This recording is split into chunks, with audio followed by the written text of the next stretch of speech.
down the hammer and pick up the pencil. You're about to listen to the Savvy Radio Show. Learn from real-life real estate investors, experience revealed with the Savvy Landlord as your host.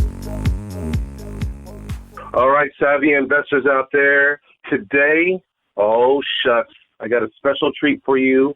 I'm live and direct with Elizabeth Colegrove.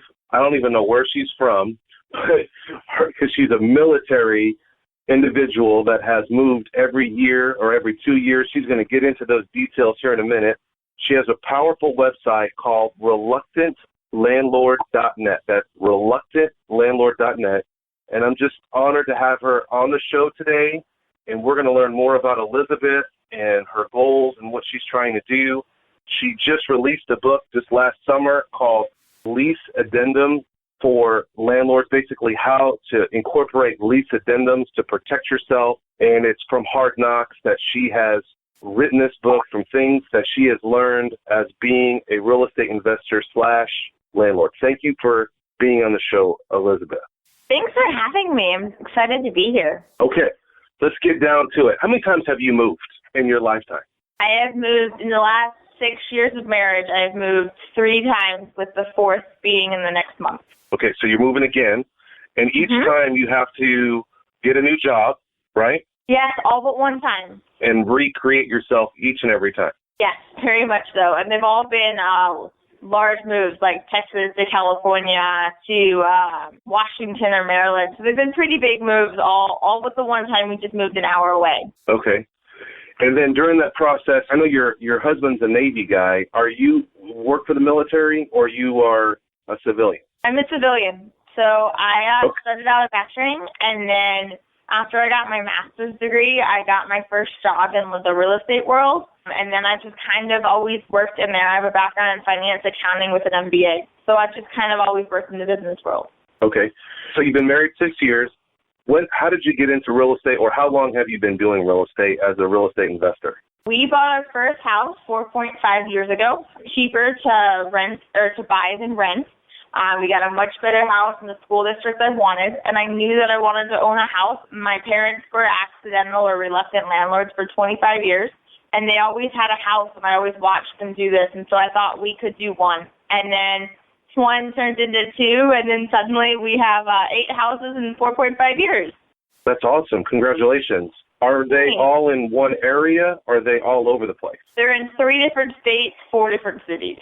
Oh, no. How in the world are you managing them? Well, this is where my lease addendum book, which I know sounds super, boring, but it's actually what helps me be successful. So I quickly found that if you didn't put anything in writing, there was no such thing as common courtesy or assumptions or any of that. If it wasn't legal and it wasn't in your lease, it didn't count. So I have a 16-page lease, 38 addendums, and they outline exactly what's the expectation. And that's how I've been able to self-manage my houses all over. Because right now we live in California, and we have 2 houses in South Carolina and 1 house in Virginia and 5 houses in California. And so when we move to our next location, we're going to continue to self-manage them all. So having a lease that outlines all of our tenants' expectations, sets up how everything is going to work, has been the reason we could do this. Because there's no discussion. It's here's the rules and let's proceed. So when you have a house for lease, do you fly there, or how do you show the property so far away? How are you handling the basics?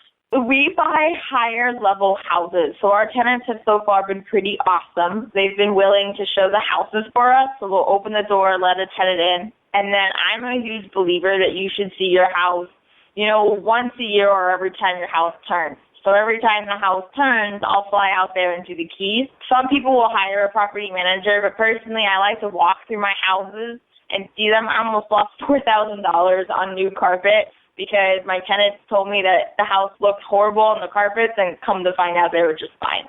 So I'm just a big believer in flying out that once a year or once every turn. So it works out great for doing keys. Awesome. How about repairs? How are you handyman? Like a minor, my sink's clogged or my toilet doesn't work. How are you handling those? So that works in 2 ways. So once it goes back to my lease, which has been my key to success, in all honesty. So in my lease, I have a $100 repair deductible. So the first $100 is the tenant's responsibility, and then after that, I just call my handyman or a vendor. And what that does is that really helps the tenant to focus on, should I call my landlord or can I take care of this, or is this my lease or not? So, like, we've had people call in, like, batteries and garbage disposals have gone 3 times in a year, and you're like, So by doing that repair deductible, just that little bit of skin in the game has very much reduced the number of calls and therefore reduced our need for repairmen. And then second, it's just Google or asking around. Right. You know, I love the repair deductible. And a friend of mine has a bunch of high-end houses in Houston, and he swears by, I think his deductible is like $150 or $250, and they really have to think about picking up the phone to call you. Now, I deal with a lot of lower income people, so that's not going to work. But my one question I've always asked about it is if they don't have the money, they neglect to get it repaired, then it creates a deferred maintenance. Have you found that to be an issue, like they just won't fix the sink because they're cheap? No, because my tenants won't live without, like, my demographic won't live without that. The problem that I have found with my tenants is that, and you even see this when you go over to your friend's house that rents and not owns. You know, the kid will run around the house and, you know, they'll bang into something or something will happen and they'll be like, oh, well, I'll just call the landlord. That's what I'm preventing. I really haven't had an issue where something's been broken and they haven't turned it in. It causes a little more foresight. But again, we deal with higher income tenants that are professionals, that this is their home and they have nothing. They will spend the money to make sure it looks nice. So our rents are all $1,250 to $1,800 in cheaper areas where that's considered high end. Okay, I've dealt with hundreds of tenants in my career. I'm being scared, but you're warming me up to be a distant landlord. But one thing, does the tenants try to play games with you? How do you have leverage over them? Like, I can drive over there, I can call the sheriff, I can evict them, I can post a notice. Have you ever felt that they know that you're out of state? Does that make sense? And do they ever... Oh, yeah. The games with me all day long. I mean, we got started as a 23-year-old female. What do I know? So, yes. I mean, you have that all day, every day. And honestly, that is where my lease, and I know I keep saying this, and I'll probably say this throughout the whole podcast, but for me, made me successful is that I have a 16-page agreement. We sit down before we even become a landlord and tenant relations. We're like, this is my expectation. Before you are going to rent my house, here's what I require from you. You know, I even have in there, like, your garbage disposal is not a trash can. It's very basic, you know, not offending anybody, but we start from the basics. And I'm like, I've had every type of tenant from this is their first time renting a house to, you know, I'm a complete expert. And so we go through it. And that is why people take me seriously. I hold their feet to the fire. So sure, they've tried to play games. But it's amazing what a strongly written letter with a legal background that people know that you know what they're talking about, and my tenants have a lot to lose. So It's tried. Yes, it's had its moments. I mean, if you read Reluctant Landlord, you'll see that I've had tons of ulcer-inducing moments. But at the end of the day, knowing the rules has been my success, along with my lease that lays out the rules. Yeah, and I don't mind you referencing your book or the lease addendums. I mean, I think your book is reasonably priced, and I think you offer a lot of information that landlords need to have. I love addendums. That's what made me call you, and that's what made me want to interview you, because, my favorite addendum is a smoke detector addendum. I have a mold addendum. You name it. I have a lot of my own addendums that I swear by that I've paid hundreds of dollars for my attorney to protect me, because, like, one addendum is a smoke detector addendum. If the house burned down, the fire marshal is going to run to your house, and he's going to run to the smoke detector. If there's no battery in there, or if it's malfunctioning, and they can figure this out, okay, they're going to go, who's the owner of the property? They're going to call me, and they're going to put me on notice saying, you have violated the law, you put these people in danger. and I'm going to say, Mr. Fire Marshal, here's my addendum that's 2 pages long that we very clearly stated to the resident that it's their responsibility to let us know if the smoke detector is working or it needs a battery. I haven't had the opportunity to go to court to prove that, right. But I guarantee this kind of softens the blow, and it also shows the tenant that I'm serious about this smoke detector. That's been my experience. And the thing that I can say to a new landlord is this is a business, and you have to leave your feelings out of this. I'm in many forums, and everybody is like, well, I would never do that, or I can't believe you're doing that. It's mean. Like, one of my personal favorite addendums, and I have the same thing you do, by the way, in my lease about the smoke detector, only I make my tenants change the batteries. So you're a little nicer than I am. But one of the things that's my favorite lease is a break lease clause. So in my area, we've only been in this industry for 4.5 years. So most of our houses, it's cheaper to buy than to rent. But people don't want to buy in our areas, typically because they're transient, so they're only going to be here 2 to 3 years. This isn't an area that they see themselves retiring to. There's just a lot that in their mind they don't see desirable, whereas I see it as this awesome little town where there's a huge market and high rent. But people will fall in love with it over time. They'll get a different job. They'll want to break their lease. I've had at least 2 to 3 break leases a year. We'll go that way. So for me, having this clause means that when they call me 3 months later and say, hey, I'm no longer interested in renting my house out or renting your house, I'm breaking my lease, there's a clear definition to how to go, and I am paid for the time, effort, and potential expenses or lost rent, because if it's an off-market time, you might not be able to get the same rent as summertime. So that's been my key to success. I agree. We're up front. We have it in our lease. I mean, it's probably not as strong as yours, but mine says you have a lease breaking fee if you break the lease, and if you just disappear, we'll take legal action against you, garnish your wages, and so on and so forth. What's the terms? So I call you up, hey, Elizabeth, I got to move. I'm breaking my lease. You're like, whoa. What do you say? Oh, congratulations on your new opportunity. We're super excited for you. Just as an FYI, per the lease, your 60 days notice doesn't start until we receive your 2 months break lease fee. As soon as we receive it in our account, your 60 days will start. Let us know when you move out. And then if they're like, oh, yes, but we're moving in 30 days, then I'm like, oh, well, per your lease, those extra 30 days has to be paid in the form of a fee. So it will be 3 months with your 30 days notice of your rent. Let me know what time you want to schedule your move out, and let's proceed. Congratulations again on your opportunity. Right. Straight business. I have a form letter says, this is your option 1. This is your legal option to pay the lease out entirety. You can move tomorrow, but you're bound to the lease legally. Or number 2, you're going to pay a lease termination fee and any rents that are due, and you have to give a proper 30-day notice. So your notice is 60 days. I like that. Yes. And now, what do you do when people balk at you? I'm not going to pay it. That's too high. How do you handle that objection? Yes, I've had that. I didn't have that as much because in my lease, under every single addendum, they have to initial. And I, as non-old school as I am, I'm very old school in my lease. Like, my lease is just a blank form that I've created over the years that I keep updating. And then I print it out and I make them hand fill it out. So they have filled out in their handwriting all of the information, and then they even have initials under every single addendum that's in there. So this is quite the process.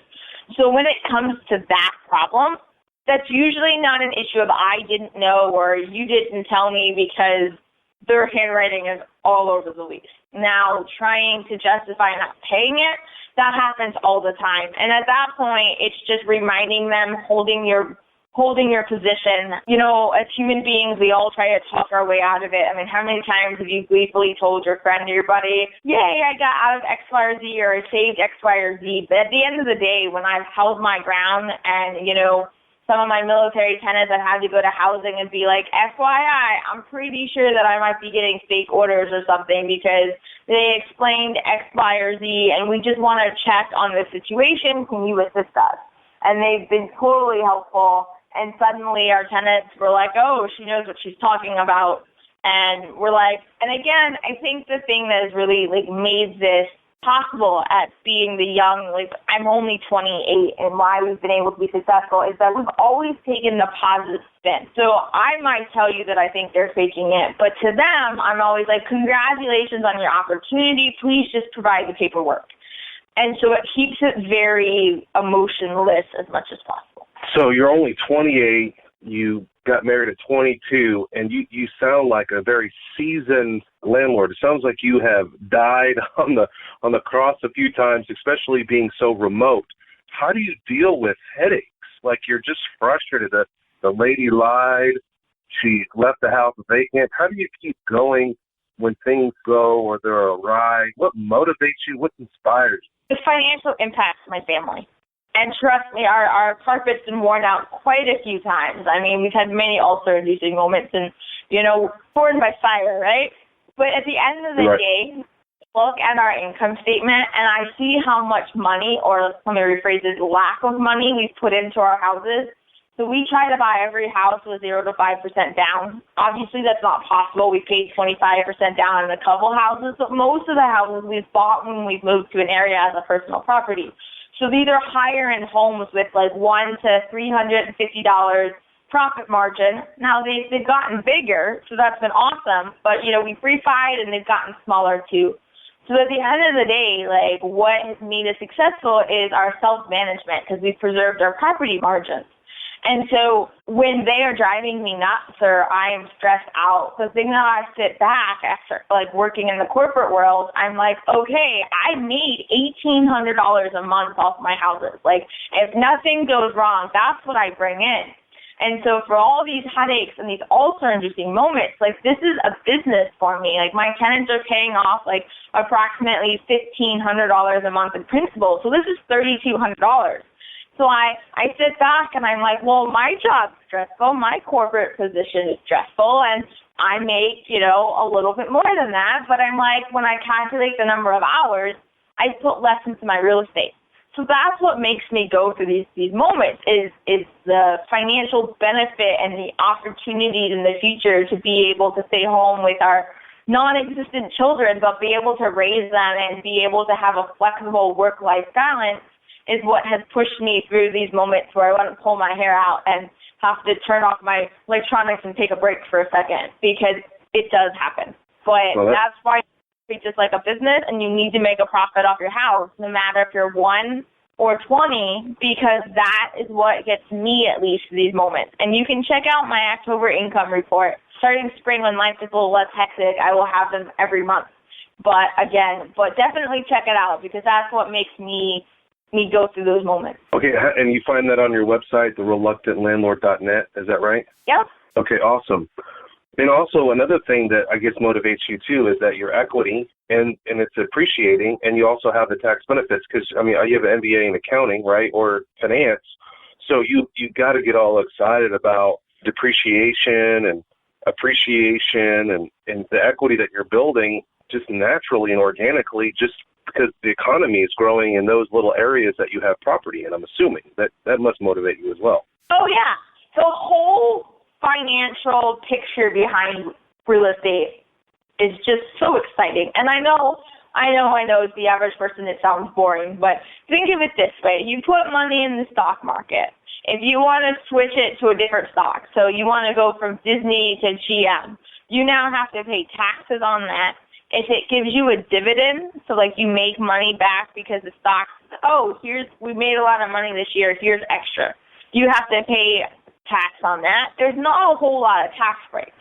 But whereas real estate, you go back to visit that house, that's tax deductible. You have depreciation, that's tax deductible. There is so many ways to legally hide your income that you're truly showing a much smaller profit margin on that. My husband and I've worked 30 months out of our 6 years of marriage approximately, because we keep moving around and it's hard to find, corporate jobs in small towns. And for me. And so my husband and I still have over a $400,000 net worth, all because of our houses, because they've appreciated. We've been able to just manage them, and that is what makes me super excited. And yes, it's had its moments, but when I look at what I can do with my family, I absolutely love that. The great thing that I can hear in your voice and your passion is that sky's the limit. Corporate job, there's always someone above you unless you own the institution. But in reality, you can grow real estate as big as large as you want it to go. And, I think it's more to that. As a millennial, and I know I get myself in a lot of trouble for my work habits, but there's more than just working 60 hours a week. And I think what I love about my real estate is that, yes, I have totally answered work questions on my vacation in the Fiji, but I've also been able to take care of stuff at the vet with my cat or doing whatever chore. And so then that means that I've had a great work-life balance. And so it's not just about the money, it's about the ability to live life my way. And, you're working to be able to live, not living to work. And that's been the thing that, while I didn't start out that way with our investments, it's been the thing that it's allowed us to do. And we're really excited to be able to have that balance. That's awesome. All right, let's transition to why you wrote the Lease Addendum How-To for Landlords. Tell me your passion behind that. How did you get that idea? We know the reasons why, because you died over a few times. I'm going to add that in my lease. I'm going to add that addendum. But what gave you the desire to get it out there, to be vulnerable, throw the book out there, put it on Gumroad? What gave you that motivation? Let's step back, if you don't mind, and let me explain a little bit about why I did Reluctant Landlord, and they tie themselves in very, very similar. So my husband and I are active duty. We got married really, really young, and in the military, those more experienced adopt those who have no idea and are clueless, which was me. And so I have totally been who I am because of amazing people that have taken me under their wing and really made me successful. And we all have our talents, and let's just be honest, cooking and being Susie Homemaker has never really been mine. I've learned some tricks and some stuff, but, and I can totally watch your kid as you go out to run an appointment, but I'm usually not asked to make that meal for the squadron, if that makes any sense. The one thing that I did find out was my gift is real estate. We stumbled upon it, we grew it, and we've loved it. But in our world, people really got hurt because we moved so much, and so that recession hurt many people, and many others have become more timid because of it, and not just in the military, this is everywhere.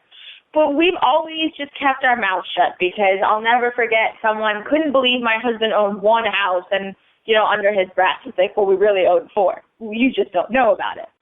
So we kept our mouth shut, and then I kept going to these different dinners and these different public stuff that we do a lot of. There's a lot of parties and social events with the military, and everybody was talking about the negatives. I mean, we talked earlier about why I do this, and the financial benefits really are amazing, but no one ever talks about that. You never see an article on MSN where they're like, I own 8 houses by 28, made $1,800, and, this just paid for X, Y, and Z. You never see that.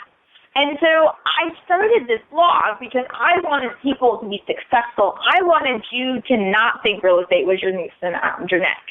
And so that's why I got started into this. And so over time, like I said, my biggest tool to success was my lease. And so everybody would ask me for a copy of it, but I'm not a lawyer. And my dear friends who were always like, hey, I would advise on the air of caution and not just hand that out because you could get yourself in trouble. Is that true or not true to all the lawyers in the audience? I have no idea, but being slightly conservative, I took their advice. But I was like, well, how can I give this information? Because, again, this is what's made me successful, and I cannot tell you how many times people are, overwhelmed trying to put their lease together, or they're asking for questions because they're like, my tenant wants to move out. I have no great lease fee. What do I do? And so that's where the book came about. It was my way to pass on the information and the sweat equity, and hopefully, instead of being this huge, arduous task to create your lease, it should take you an evening. Here's the lessons learned from a crazy landlord who's been there, done that, experienced that, and learned from my mistakes. You may or may not put yourself lease, but I'm an open book. I'm going to tell you why I've done it, So hopefully you get less of those, let's talk about it discussions from your landlord, you know, the ulcer-inducing moment that every landlord hears when their tenant calls. Man, I'm so excited. What advice would you give to someone that's just starting out? And also speak to the women out there. I haven't seen a lot of women. When I go to conferences and stuff, I see a lot of women that have been affected by hiring contractors. They've been treated not fairly or treated differently because they are a lady. What advice would you give to new women that want to get into being a real estate investor to be a landlord? You know, I have totally paid $200 an hour for a 30-minute job for a handyman. I've done all of that. You know, I've had the people that's going to see if they can play off my inexperience. And at the end of the day, stick to your guns. Like, here is my lease, here is my landlord stuff, and I know you're afraid. Like, the theme I see is that I don't want to stand up to my tenants because my tenant's going to trash my house. Honestly, when I stood up to them and I told them to knock it off, my tenants stopped trashing my house. They stopped causing ulcers, and they behaved themselves. And the only time that I get too busy with my life and I just want them to behave and so I ignore them, does it become a problem. So don't be afraid to be assertive. You know, don't be afraid to stand up to them, and please follow your lease. Like, that is why you write this. That is why you have it. And in my experience, and mind you, I'm just a landlord, once I stood up to them, once I held their feet to the fire, once I became that knowledgeable landlord, even if I was faking it till I make it, and by the way, I still fake it till I make it, my tenants expected me. Like, you aren't going to be their friend. They're not going to like you. I remember when we got started, we had like this horrible property manager who every time we called, you know, she accused me of flushing my cell phone down the toilet when it flooded, or, you know, every time an issue came, it was always our fault. And I didn't want to be her, and I was nice, like the first 3 tenants, and oh my gosh, did I pay for it. And so it wasn't just being like nice. Like, one tenant gave me 10 days notice that they were moving out. I said, no worries, won't charge you anything, just leave the house clean, and it was disgusting. Mind you, it didn't cost more than their security deposit, but we almost lost vacancy. You know, we took a chance on another 3 roommates, and they didn't water their yard at all in a drought in hot California, Central Valley, California, and literally killed the entire backyard. So it's not had its moments, but even when they tried to like assert themselves, it's like, sure, we totally understand. Here's what we did. Here's where we took it. Very open book. We've won every time. So don't not do something because you're afraid that they won't like you. Do it because it's a business, and in our experience, it's become better. Awesome. Great encouragement. So ladies out there, lady investors, if you need encouragement, go to reluctantlandlord.net, read a few blogs from Elizabeth, and you'll get fired up, and get together with other ladies, and just some other lady landlord has done it before. All right, Elizabeth, it has been a pleasure getting to know you. Looking forward to having you back on the show, maybe in a year or so. But the main goal here, investors, go buy this lady's lease addendum, How To for Landlord. You said 38 addendums, and then what else is it? 16-page lease, is that right? So that's my lease. So I took my lease out, put it in a book, all the stuff that I've written, and I have given explanations and given stories and illustrated why I've put everything in my lease. Not everything is going to work for you, but this way you become an educated consumer and know what you might want to think about putting in your lease. Awesome. And how much is this gold mine of information? It's $25. $25. I'm going to purchase the book today. I'm going to download it, and I'm going to go through it, and I know that I'll find one nugget, and there's one nugget worth 25. All the savvy investors out there, I definitely recommend this book. You need to get it. I'm going to get it today. And if it's inspired you in any way, let me know. Let Elizabeth know. You can go to Facebook.com/Reluctant Landlord. Go to her website, reluctantlandlord.net. Elizabeth, I really appreciate your time. Waking up early in the morning, California time, like around 6, just to spend a few minutes with me, and I look forward to your success. And in a year from now, I want to see you at least 2 more units. What's your goal for the next couple of years, 3 years, or 5, or what do you see yourself? Honestly, I can't answer that question. Our markets have changed so much that it's kind of going through a mini revamp to see what exactly makes sense in this more expensive market. As I keep telling myself as I'm looking for our next unit, it's not 2012 anymore. So I think the thing right now that we're looking at is maybe doing some out-of-the-box stuff, like maybe some VRBOs or buying a house and renting out an in-law suite. So the answer is, ask me next year on the show. I'll be able to tell you what we did. Okay, excellent. Love it. All right, Elizabeth, you have a great day. Thanks. Investor Weekend is not far off, with over 10 information sessions to increase your portfolio. Log on to www.investorweekend.com. Whether you are a seasoned investor or never purchased a property before, you don't want to miss the Investor Weekend. Join us for a powerful, knowledge-packed weekend with over 10 informational sessions that are bound to enlarge your real estate investments. You will hear from the best national and local real estate investors that will share practical and relevant experiences with you, the investor. There will be several networking sessions to connect with other like-minded people for potential funding, partnerships, and yes, hot deals. Go to www.investorweekend.com. Did you know we meet once a month for the Landlord Lunch Meeting? The third Wednesday of every month. Go to landlordlunch.com. Thanks for listening to the Savvy Radio Show. Glide online and listen to our other motivating episodes at savvyradioshow.com. Connect on Twitter at LandlordBook and always be buying assets.